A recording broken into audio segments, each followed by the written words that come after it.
तुमच्यासोबतही असंच होतं का? एखाद्या दिवशी कामाला उशीर झाला की दिवस पूर्ण बोर जातो. मी असं काम म्हणत आहे ते पुढे सांगते. सकाळी उठून छान देवपूजा केली व रात्री बनवलेली कटाची आमटी आणि भात खाल्ला. कपडे वाळत घालत होते. ही गोष्ट बरेच दिवसापासून तुमच्यासोबत शेअर करायची होती. मी या बिसलरीच्या पाण्याच्या बॉटलपासून असे प्लांटर बनवलेले आहेत. आता यामध्ये छोटेसे प्लांट लावायचे आहेत. सकाळची 1-2 कामं अशीच ठेवून मी दिवसभर असाच बसलेली होते. दुपारच्या वेळेत खूप बोर होत होतं म्हणून हा कोरा चहा बनवला. म्हणलं आता चहा घ्यावा आणि कामाला लागावं. या कोऱ्या चहाला आमच्याकडे डिकाशन चहा असं म्हटलं जातं. चहा घेतला आणि छान असा किचन ओटा क्लीन करून ठेवला. त्यानंतर मला दुसरीही 1-2 कामं करायची होती.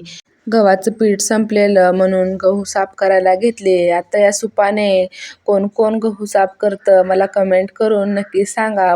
आता सुपाने कोणी साफ करत नाही. हल्ली हा प्रकार लुप्त होत चाललाय. इथे गहू पूर्ण साफ करून घेतले. मी दरवेळी गहू दळून आणण्याच्या अगोदर यामध्ये 1 वाटी सोयाबीन घालत असते. सोयाबीन किती फायदेशीर आहे हे मी तुम्हाला वेगळं सांगण्याची गरज नाही. प्रोटीन तर भरपूर असतंच, पण त्याचबरोबर सोयाबीन घातल्यामुळे चपात्या ह्या खूप छान मऊ लुसलुशीत अशा होतात. त्यामुळे मी दरवेळी यामध्ये 1 वाटी सोयाबीन घालत असते.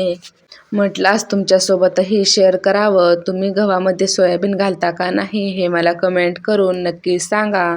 सायंकाळची वेळ झाली होती. घरं साफ करायला घेतली. पिल्लू घरी असला की हा कचरा मात्र भरपूर होतो. चला तर मग व्हिडिओला येथे सेंड करते. व्हिडिओ आवडला तर व्हिडिओला लाईक करा व चॅनलवर नवीन असाल तर चॅनलला सबस्क्राईब करायला विसरू नका. भेटूया अशा छोट्याशा व्हिडिओसोबत. Bye bye.